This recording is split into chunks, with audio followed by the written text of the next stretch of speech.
I got broads in Atlanta. I see you won't let it go. Dang.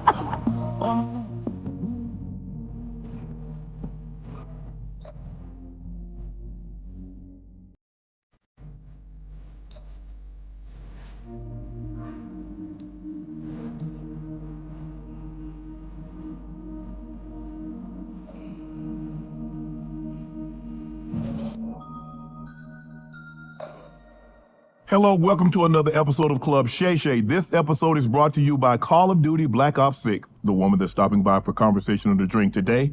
She's the highest ranking woman in U.S. history. She's made a career of being first. She's the first woman to serve as Attorney General, African-American, Asian-American descent. She's been District Attorney of San Francisco. She was the nation's first Indian-American senator. She's the first woman, first Black Asian-American to be elected vice president. She set the record for the most tie-breaking votes cast by a vice president. She's the first Black woman, Asian-American in U.S. history to win the presidential nomination of a major party. She's the first HBCU grad, making us proud. She's a Howard University alum. She's a member of the prestigious Alpha Kappa Alpha sorority. Here she is in person, Madam VP, Kamala Harris. Madam VP, how you doing? Thank you very well, Shannon. How you doing? It is an extreme honor, privilege, and a pleasure to have you on Club Shay Shay. CJ, who's the producer here, when we started this journey, Madam VP, 4 years ago, celebrities, athletes, entertainers, influencers. Yeah. VPs and presidential hopefuls were on the bingo card. So you're here, so I want to thank you very much. I thank you. When we have guests come on, Madam VP, we like to toast. And what I read on this card, you don't deserve this, you earned this. Being the first in so many areas. And you make us proud. I just want you to know you make us proud for what you've been able to accomplish. And we're 12 days away, and we hope you have an even greater accomplishment. So here's to continue success in everything you've done and everything that you will do. Oh, bless you, and thank you. And to you, Shannon, to you for all the success and the voice you give to so many issues. Thank you for that. Thank you very And much. cheers to you. Cheers. And I'm not going to actually drink this because I might fall asleep. And I need to do this I don't want you to with fall Barack asleep. Obama this afternoon. We don't want you to fall asleep. So here we are. Cheers to everybody. So before we get into the things that you want to do once you become president of the United States, I want to go back. When you found out when President Biden called you and said that he was no longer going to seek re-election, and you got that call, do you remember where you were and what you thought when you heard him say these words to you? I do. So I was home. It was a Sunday afternoon. And my niece, her husband, and their two young daughters were visiting and staying with us. And I promised the kids I'd have pancakes and bacon and everything. Okay. And then after that, I had a puzzle for the kids, and we were sitting down to do the puzzle. Okay. And the phone rang. Okay. And it was President Biden. And so that's when he told me. And it was obviously life-changing in so many ways. But, you know, I have to tell you, Shannon, I at that moment, I knew what it would mean, but not in the detail of it, but I certainly understood the seriousness and the gravity of the moment. And actually, one of the first people I called was my pastor. Wow, okay. I knew I needed a moment to just be still and for my spirit and my mind to have clarity about the seriousness of the moment and my role. And I'll never forget that call or that moment or that day. Your life instantaneously changed in that moment. Yes, it did. Because now all of a sudden, you weren't going to be running, you weren't going to be the VP anymore. You were going to be front and center. And you knew what the undertaking, having been 4 years as the vice president, what that moment would mean. I had a sense of it, you know, like so many of us, you know, when you this is your life, right? So there are those moments where your instinct kicks in, sometimes before your conscious mind and thoughts do. Right. And my instinct kicked in immediately that I need to focus and I need to do certain things immediately, which included making, I think we estimated I made over 100 calls that day. My team, and I have an incredible team, all came in, and nobody expected, right? It was a Sunday afternoon. Correct. In fact, we actually joked who had taken a shower that day. Because, people came in their workout clothes. different people and, a bandana around their head, just, and came in, and we then, for hours and hours, well into the night. Did you tell them, did you tell them why you had summoned them to come to your place? Did you give them that news, or were you waiting for them to get there to share that news with them? Well, so the news started to, as you can imagine, pretty much immediately. And, but, of the many blessings that I have and have had, one of them is an incredible team of people around me. You know what that's like, where they're just there, and they will rise to a moment, and no matter how high that moment is, or meaning how serious it is, and what I love, and it's certainly my own work ethic, that there is no job too small or too big if there's something that needs to get done. So although you have a huge role now, what's a typical day like for you now once you've been thrust into this? What time are you normally getting to bed? What time are you getting up? And what's some of the activities that you do in a given day? I'd probably estimate 14-hour, 15-hour days. Okay. When I wake up, no matter how little sleep or how much. Does a ghost pepper wing that doesn't send you into tears make any sense? Sure does to us. That's why Popeye's ghost pepper wings are more flavorful than fireful. Because sleep I've had, I work out every morning. Okay. Because it's like mind, body, and spirit, right? And then, that's the only time of my day I really own. And then it is, these days, it's not unusual for me to be in 3 or even 4 cities in one day. Rallies with thousands of people, 10,000 people showing up. Making calls to folks. Just now I landed in Atlanta, the mayor of Atlanta, who greets me every single time. So I'll talk with elected leaders who are supportive about, so for example, here in Atlanta, what do we need to do to make sure that we're giving folks the resources to knock on doors and remind folks of the power of their voice? And 12 days in, it really is a lot about trying to focus on getting folks to know their power, to not let anybody suppress or silence their voice, and to vote. Right. So breakfast, what does Madam VP eat for breakfast, or do you have time to, or is it on the go? No, when I was younger, I didn't think I needed breakfast. I wasn't a breakfast eater. Okay. Now I have breakfast every morning. It's usually a spinach omelet. It's not very exciting. Right. But it's protein with a little vegetable. And, I like chicken, apple sausage, and some toast, and then I'm gone. Madam VP, you're a couple of years older than myself, so we kind of Thank grew you. up in the 80s. But I'm only 35. Come on now, I'm your guest. No, but you only 30. But we grew up. But just keep moving, because I'm gonna give you a shovel in a minute. I see. You won't let it go. Dang. We could have just moved on past that real quick, but you drew attention to it. But we grew up in the 70s with music. Yes. Went in fire. Ohio players. Oh yes, fire.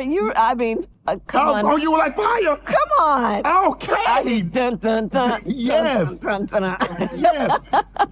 What do you listen to now? Oh, I wish I were listening to more music, to be honest with you, because I love it. Just, but You don't when have downtime, like when you have downtime? I don't have any downtime really. I know my little violin I'm playing right now with you. I really don't. But when I love jazz. If it's from Thelonious Monk to Miles Davis. I love Aretha. I was just with Stevie. Right. Stevie's, can I tell you? Yes, you can. Bucket list. Stevie Wonder on my birthday sang me happy birthday. Happy birthday to me. Oh my. Can you imagine? No. I was literally, it was surreal. A bucket list moment Right. when Stevie Wonder himself sings you happy birthday?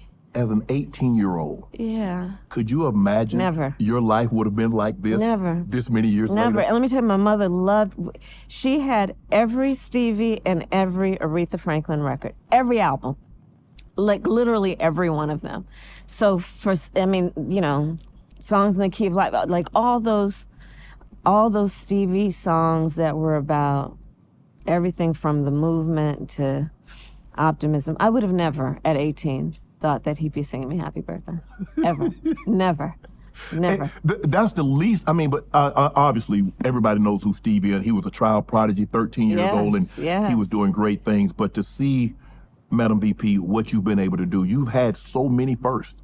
The first woman attorney general, African American, Asian American descent. You was the DA of San Francisco. You were the first Indian American U.S. senator. And second black woman ever in the history of the United States Senate elected. Second in the history of the United States Senate.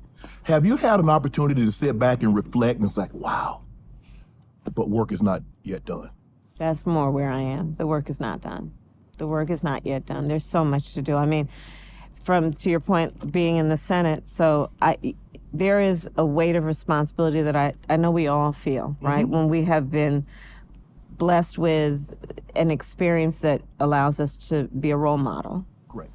And to hopefully inspire people and to remind them of what's important or point out the things that need to be addressed. So, for example, as only the second black woman elected to the United States Senate, I took on a real role of leadership around black maternal mortality, which affects black women and affects their spouses, their husbands, their families, their children.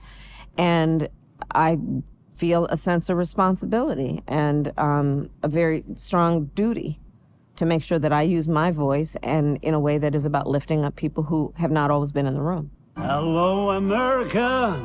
Mr. States and Shape stepped out for some Black Ops 6, but I'm here as his replacer. Let's start with Texas, shall we?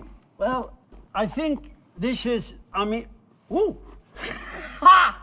Things are moving here. Oh, I can go, there. Yep. Yeah, that's all for today, folks. Check in tomorrow.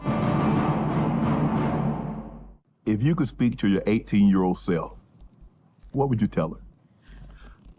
If I could speak to my 18-year-old self, I would probably tell her, continue to keep your friends. You know, my best friend from kindergarten is still one of my best friends. What? Yes. Y'all made it to the first grade as best friends? Yes. In fact, she's been out knocking on doors in North Carolina just this last week for me. Wow. I would say, hold on to that, which is your friends are so important. Your family is so important. I would probably encourage myself at 18 to remember that you have a lot of people who are supporting you, even if they don't know you. That's what I mentor a lot of people, Shannon. So This is what I'm really reflecting on, which is what I tell the young people I mentor, including to know that even when you are in that room and you're the only one who looks like you or who has had your life experience, to know you are not alone in that room and that you must therefore walk in that room, chin up, shoulders back, knowing we're all there applauding you. When I mentor young women and men, I remind them that you are often going to be told, well, it's not your time, not your turn, you're too young, nobody like you has done this before. And I tell them, don't you ever listen to that. I like to say, I eat no for breakfast. I don't hear no. You ask me what I eat for breakfast? I eat no for breakfast. I don't hear it. Right. And that's part of what are my life lessons that I try to share with young people, to remind them that you cannot ever be burdened by other people's limited ability to understand who you are. Like, don't let their limited ability burden you about your own ability, Madam VP, you were raised by a single mom. What did that experience tell you about your mom, and what did it tell you about you? Well, it told me that one of the things that is precious is to build community and family. Okay. Like my mother, she understood that there is a community that she wanted her children to be raised in. And she was very intentional and purposeful about that. And so I always say to people, even when I took the stage as the nominee for the Democratic nomination, that, there is the family that you have by birth, and there is also the family you have by love. and they're equally family, Yes. right? And I learned that from my mother. So my mother, I had all these aunties and uncles. My Uncle Sherman, who was one of the first black men to graduate from Berkeley School of Law, who, when we were young girls, sat us down and taught us how to play chess. Because Uncle Sherman said, you need to understand how the chessboard works, because that's the way the world works. There are going to be different players with different moves, and you need to see the whole board. My mother raised us around, like my Auntie Chris, who went to Howard in the 50s and pledged Alpha Kappa Alpha. And she was one of my incredible role models growing up. And that was one of the big reasons I wanted to go to Howard University and pledge Alpha Kappa Alpha. Those are some of the lessons that I've learned from my mother. And I try to also share with people, right? Which is the beauty of community. And it's the way I am, right? Which is, you know, the children in my life, my own, or, you know, my godchildren or whomever, right? That it's a collective responsibility that we have. Did you know you were different? I mean, were there a lot of people in the community that looked like you and like your mom? Or did your mom tell you were different? Well, my mother taught us to, and everyone in my growing up, you know, they would tell all of us kids that we were special. Okay. I don't think we were particularly special. Right. But they told us we were, and we believed them. Yes. We believed them. I think that's such an important part of what we can all do for the children and the children in our lives. And, you know, but my mother raised 2 black girls to be proud black women. Back to music, one of the soundtracks from my childhood was, you know, You Are Young, Gifted, and Black. You know? And that's what it was. I'll get the phone number later. It's very funny Call of Duty sponsoring this video. America. And these Your commercials are random. moderators, they got a hankering for Call of Duty. They're off playing Black Ops 6. Scrap this shit. What is democracy without feedback? And without some freebies. Here comes some free t-shirts. Woo!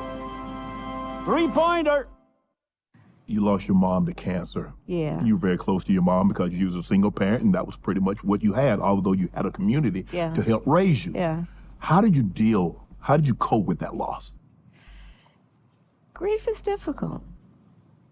It's difficult. You know, there are 2 sides to the coin about when you have relationships in your life that touch you deeply, and then to lose that person, it leaves a big void, right? That's the 2 sides.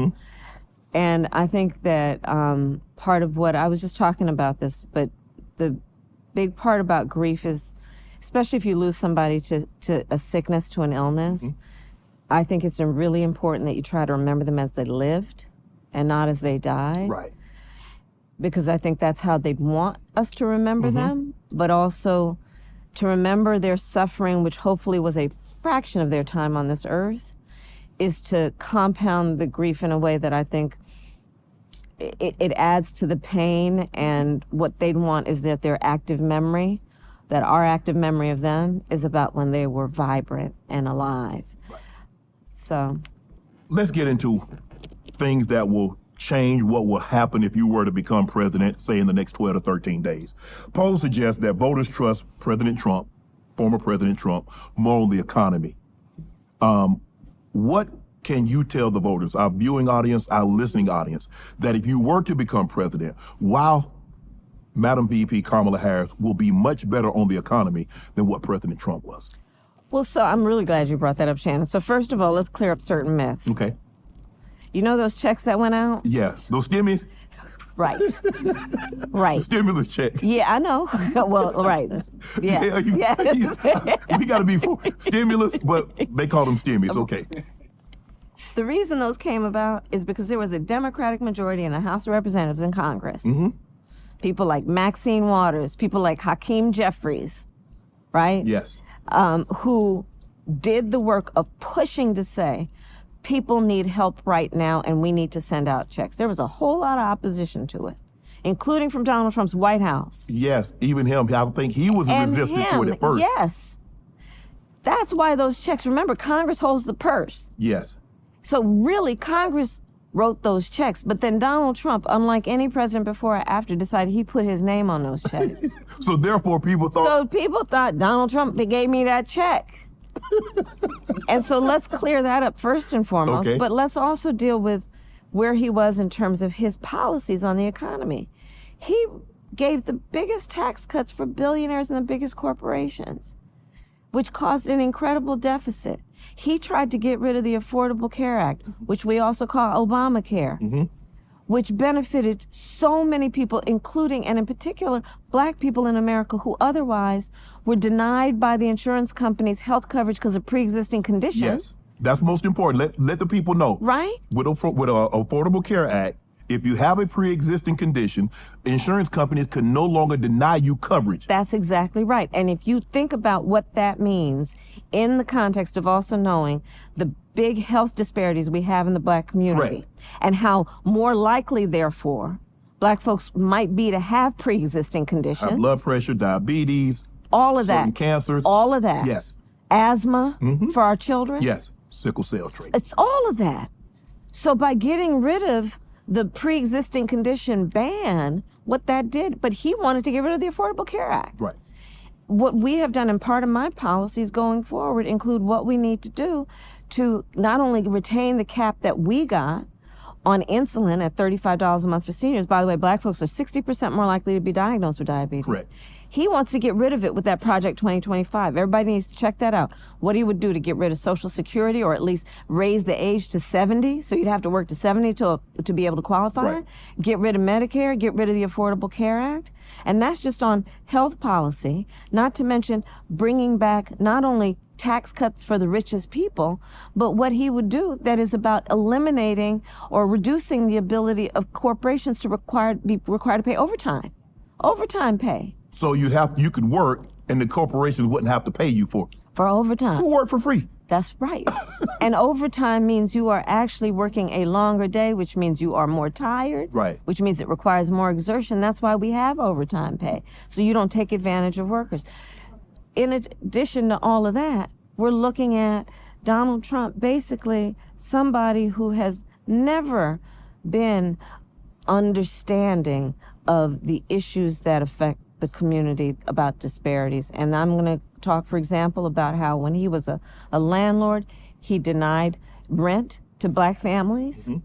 You look at what he did in terms of taking out a full-page ad in the New York Times against the Central Park Five, Correct. which were a bunch of, they're not young adults, they were teenagers, black and brown teenagers.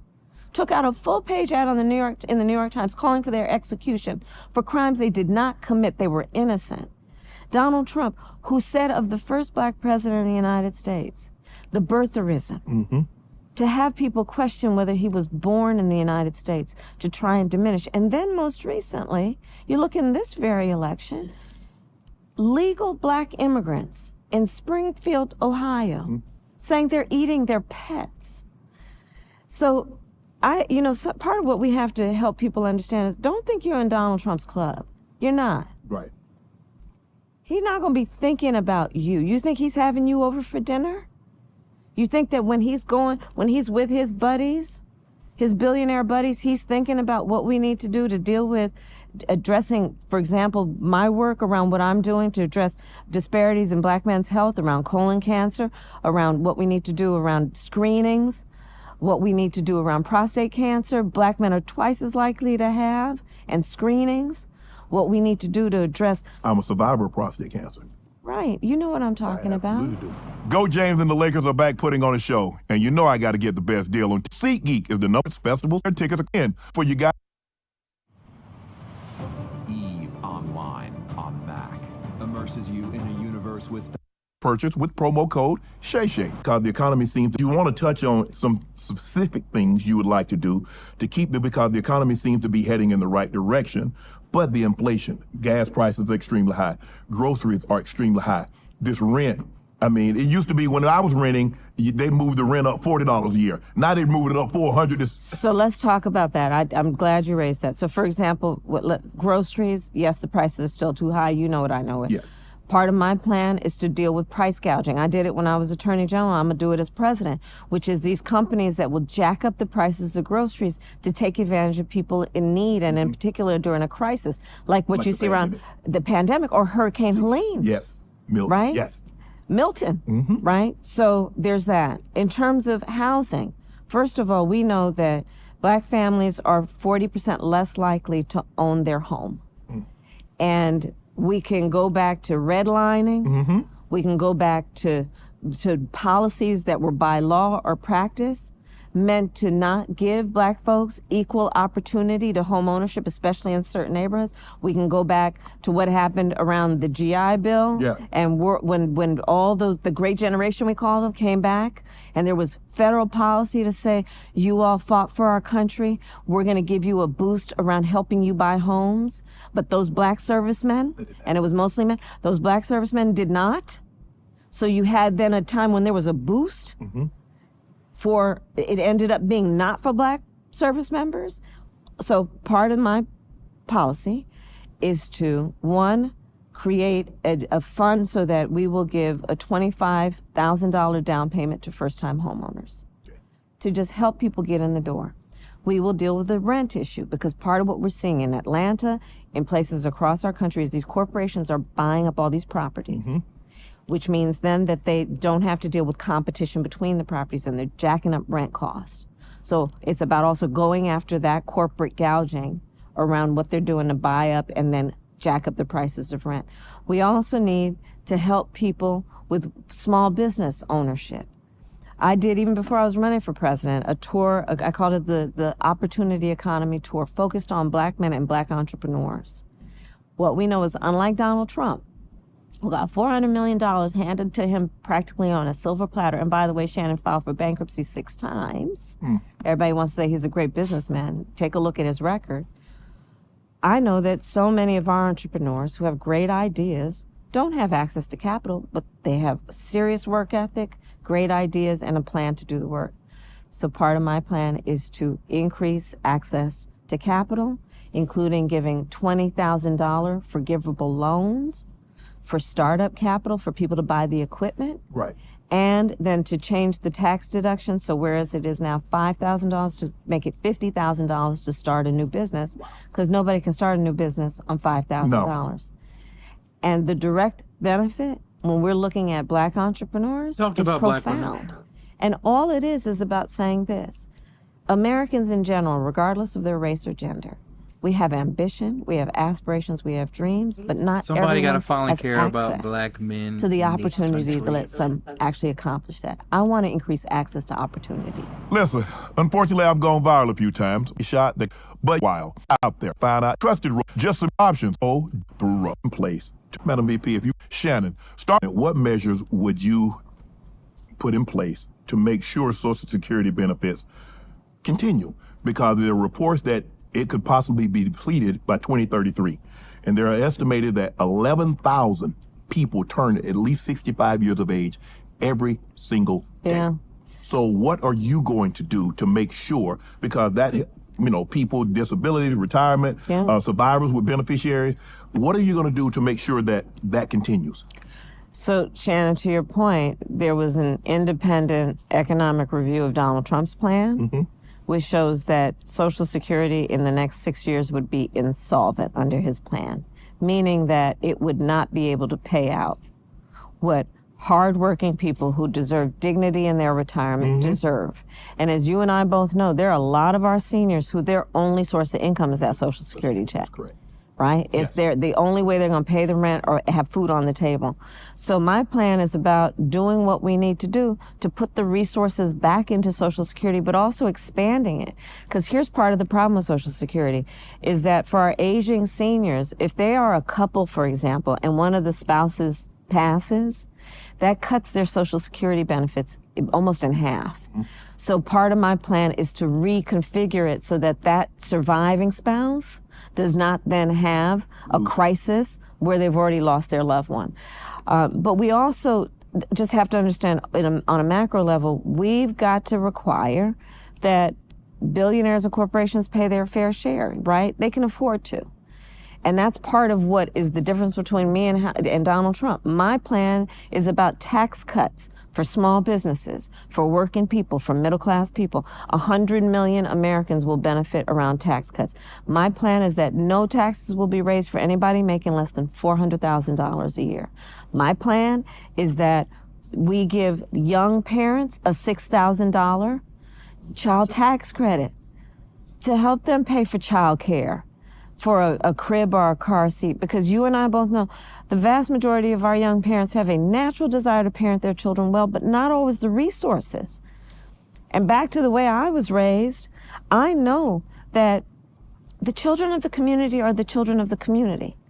That you and I will benefit from that young family having the resources they need. So it's about all of us benefiting, but it's a state of mind and it's a perspective. Mine is about thinking about the challenges people face and getting them help. Donald Trump is full-time focused on himself. You watch his rallies.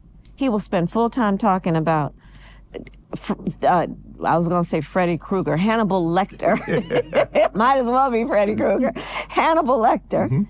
He'll spend full-time talking about his grievances, about what everyone has done to him. He'll talk about himself, but he does not talk about the American people. He does not talk about what he's going to do for middle class. He does not talk about what he's going to do for families, for working people. And we're 12 days out. This is probably one of the most serious elections that we have faced in our lifetime. My perspective, and I will be the kind of president who spends full time focused on the needs of the people. That has been my career. I have spent my whole career as a public servant trying to uplift the condition of other people, knowing what is possible and doing it with a sense of optimism. On January 20th, a new president is going into the White House. Period. A new president is going into the White House. Do you want to look at the Oval Office and see a Donald Trump who's going to be sitting there filling out his enemies list, spending full time figuring out retribution and revenge, or looking at the Oval Office and knowing you have a president in there who's creating a to-do list that's about what to do to help the American people? So raising minimum age of Social Security, that's not on the table for you? No. Look, people work hard all their lives. And they deserve to be able to retire with dignity. I'll tell you how I come at this. I come at it from a number of perspectives, including thinking about how I was raised in terms of how you take care of the elders, right? I think about it in terms of taking care of my mother when she was sick and dying from cancer. So one of my policies, for example, is to help Medicare pay for home health care for seniors. Why? Because look, I did it, and it means, trying to cook for an elder, to make something they feel like eating, right? To help them put on a sweater. And we have so many people who are in the sandwich generation. They're raising their young kids and taking care of their parents. And either they have to deplete their savings to qualify for Medicaid, right? To be able to help pay for home health care, or they have to quit their job to do the work of taking care of their kids and their parent. And I just believe that's not right, that we should have policies that give people dignity, especially our seniors. So my plan is Medicare pays for home health care. Okay. And no, I would not raise the age of eligibility for Social Security, because the same thing, we shouldn't force people to work until they're 70 in order to retire and have a moment to just enjoy their life and not worry about how they're going to pay their rent. Is Medicare for all a priority for you? What is a priority for me is making sure that access to health care is a right and not just a privilege of those who can afford it. That's why I am in favor of and have pushed and been a leader on capping the cost of insulin at $35 a month. And why I intend to allow Medicare to actually negotiate against the big pharmaceutical companies to bring down the cost of prescription medication for everybody. That's why I have fought for what we need to do around making sure Medicare covers senior care. Access to health care should not be a question of how much money you have in your back pocket. That's just not right. And I feel strongly about that. Blacks for Trump. They feel that Trump is better for the black community. Can you explain Donald Trump's history with blacks? Where did this come that all of a sudden, I mean, it's been like this.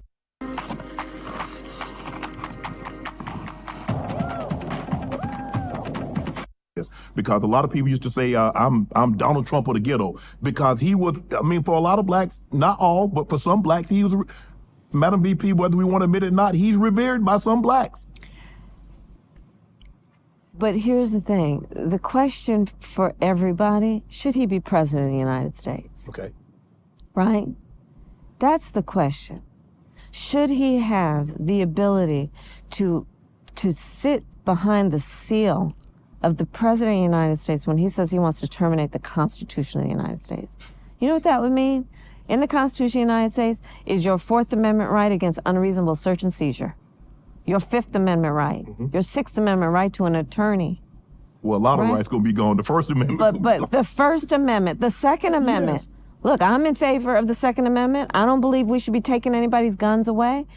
He wants to terminate the Constitution of the United States. He is the same one, like I said earlier, who denied rent to black families, who took out that full-page ad in the New York Times calling for the execution of those children, who birtherism accusations against the first black president. Not to mention please ask folks to Google Project 2025. Yeah. He would get rid of the $35 a month cap on insulin. We know how many of our seniors had it. I'll give you another example of why Donald Trump has not earned the support of folks to be president of the United States again. When he was president the last time, during the height of COVID, 1 in 3 black Americans knew somebody who died from COVID. You remember those days? I do. And people couldn't get their hands on a COVID test? At that very same time, Donald Trump as president secretly sent COVID tests to the president of Russia for his personal use. While Americans were dying every day, he has not earned the right to be president of the United States. It's one thing if he has a television show that's very popular. He can put his name on a building, even though we all know he was not a terribly good businessman, which is why he filed for bankruptcy 6 times. But that is one thing. To be president of the United States means to try and find common ground, to build consensus, to lift up the American people instead of trying to beat people down all the time. It means solving problems, which means you have to be able to get out of your own head and scan to be concerned about the well-being of other people and then do something about it. Does anyone think Donald Trump thinks that way? Yeah, well, empathy requires you to divorce your own ego to see yourself as someone else. That's exactly right. And we know that's not his character. So it's about, is this the right person for that job, right? He said immigrants are taking black jobs. I don't know what those black jobs that they're taking. Can you elaborate on that? What the immigrants are taking? What black jobs are they? Well, it's just another example of him trying to divide and him trying to scare people. It's just another example of him doing that, of him trying to say it's either you or them, right? And the other thing is that it's incredibly demeaning because, and he still has not been forced to define, Donald Trump, what do you define as a black job? Because let me tell you what I define as a black job. Vice President of the United States. That's a good one. Right? It is. Come I don't know about the pay, but it's a good job to have. That'll be. Well, you know, not everybody is Shannon Sharpe. No, but you know what I wanted to ask? You've been in basically your adult life. You've been a public servant. Yes, I have. You've been AG.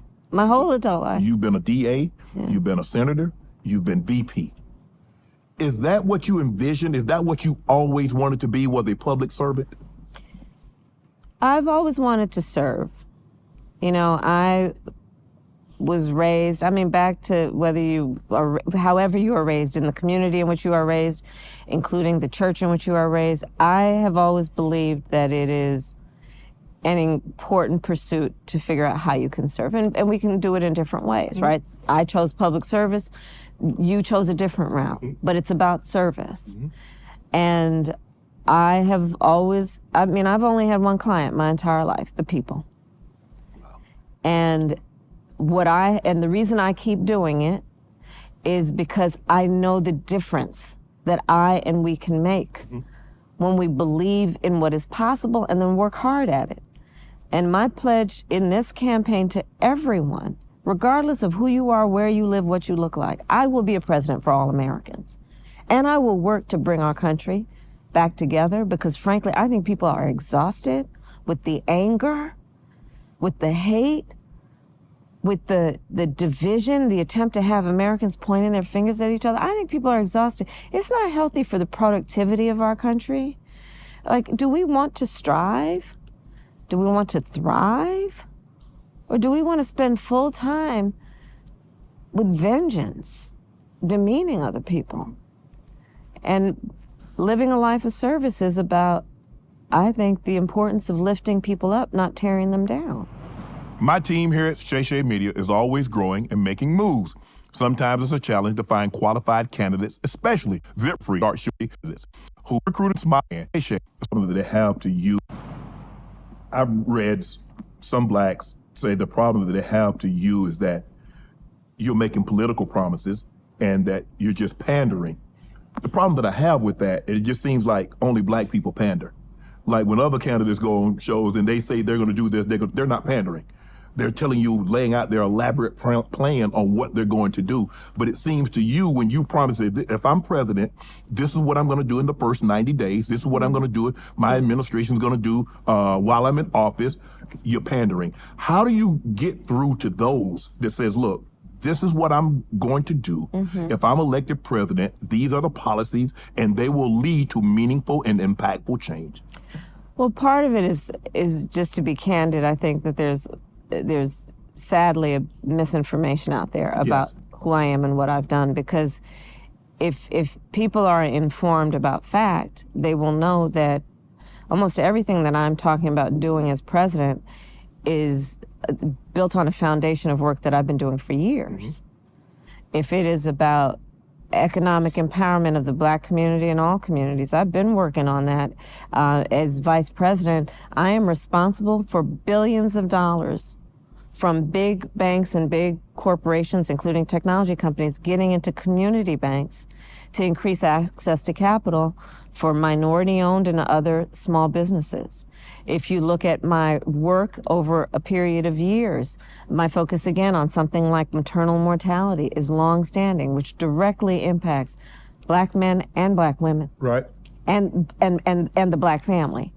If you look at the work that I am doing that is about small businesses, you know, the person who helped my mother raise us, who was a second mother to us, was a small business owner. I have always focused for such a long time on what we need to do, knowing that our small businesses are part of the culture of our communities, right? Including the economic fabric and strength of the community. So what I'm talking about doing right now is based on longstanding work. It's not new.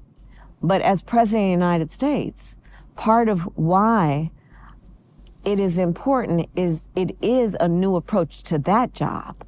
It is about a new way that is based on a new generation of leadership, that is based on new ideas, and frankly, a different experience that brings my commitment to the work I am talking about into being.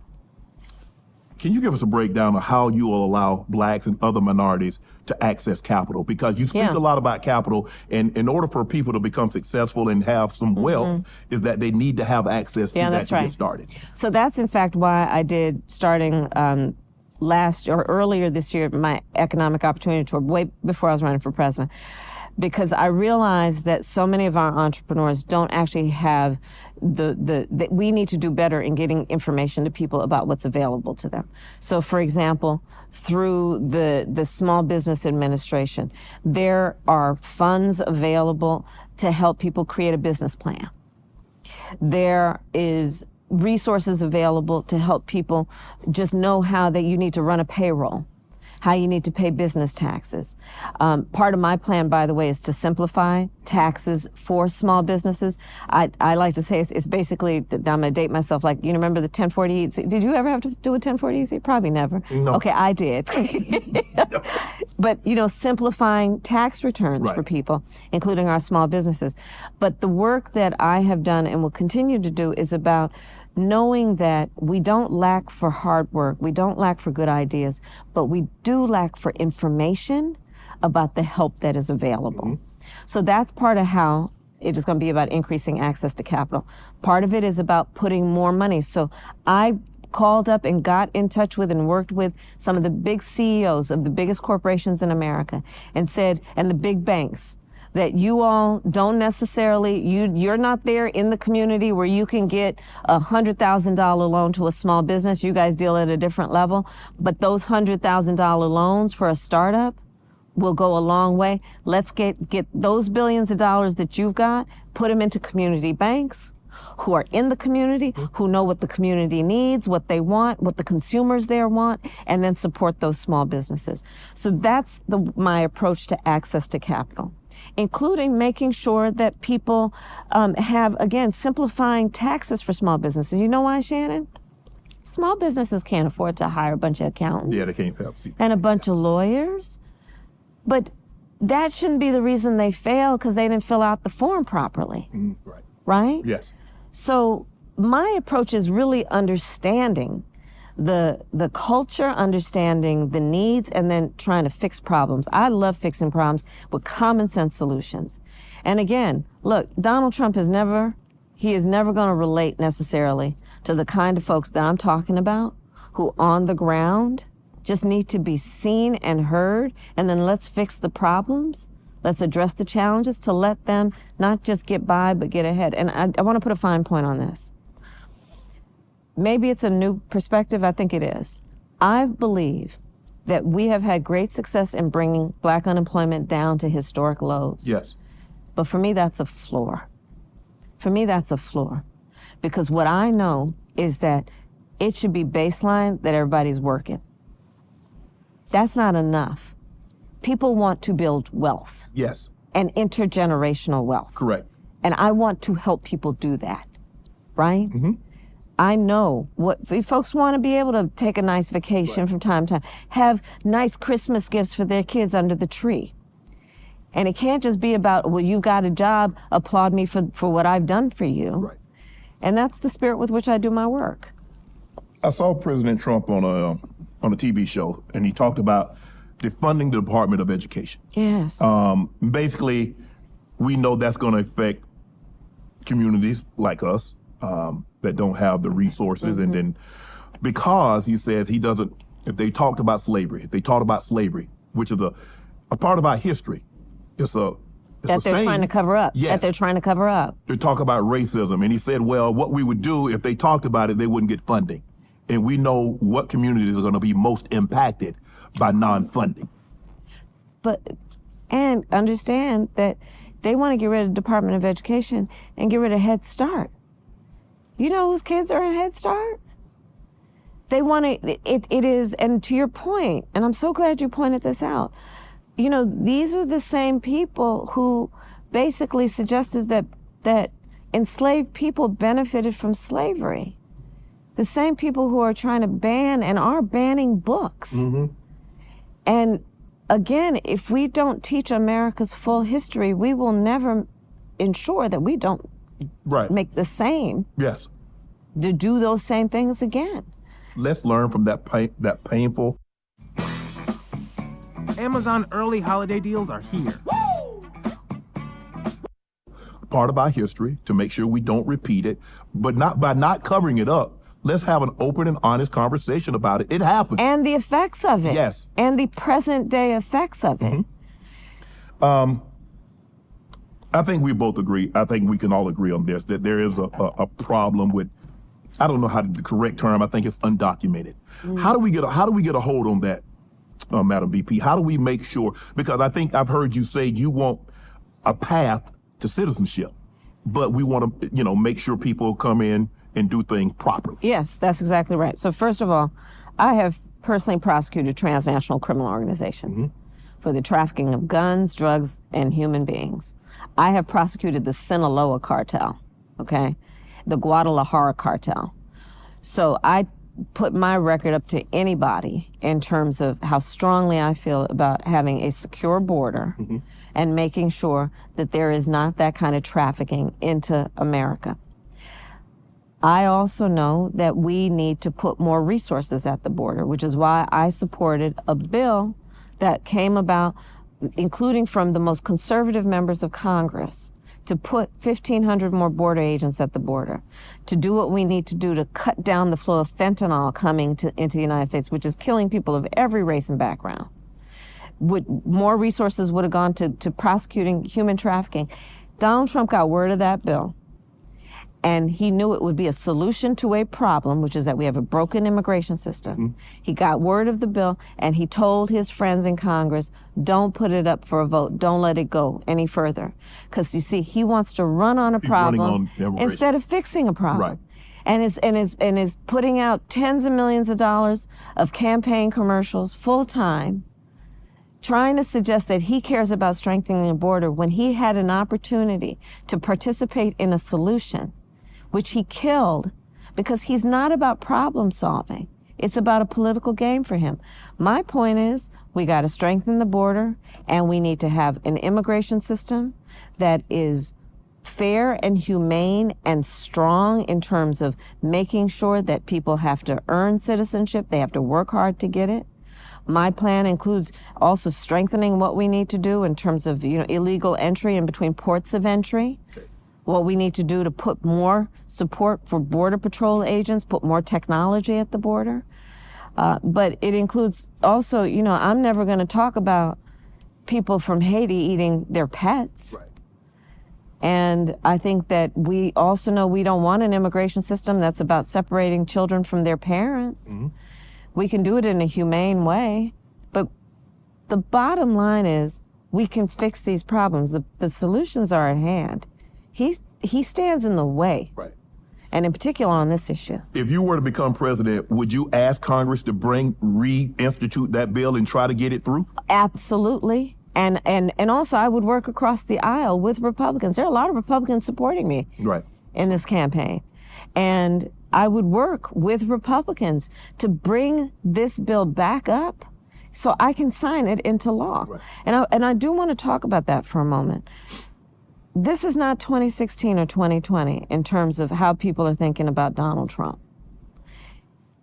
He was president, and the people who worked the most closely with him, Republicans at the highest level, his former chief of staff, his former defense secretaries, his former national security advisor, and his former vice president, have collectively said he is dangerous and unfit to be president of the United States. And Shannon, you can just watch his rallies. I mean, did you see that 39 minutes of him swaying back and forth to YMCA? No, the man, you have to watch, and I encourage everybody who's watching this, watch what he's doing at these rallies. He is increasingly unstable and unfit to be president, according to the people who knew him best. All Republicans, by the way, who I just referred to. Right. Who know he is unfit to be commander-in-chief. He who will talk about service members. A lot of your listeners and the people who are a fan of your show have served or do serve in the United States military. He talks about military service members as being uncourageous, as being cowards, suckers, and losers.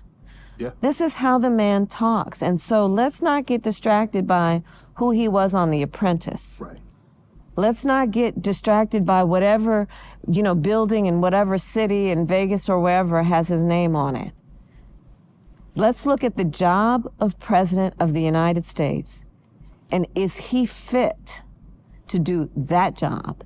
And by the people who know him best, including most recently, a 4-star Marine general, his former chief of staff, they all say, those who know him best, he is unfit and dangerous.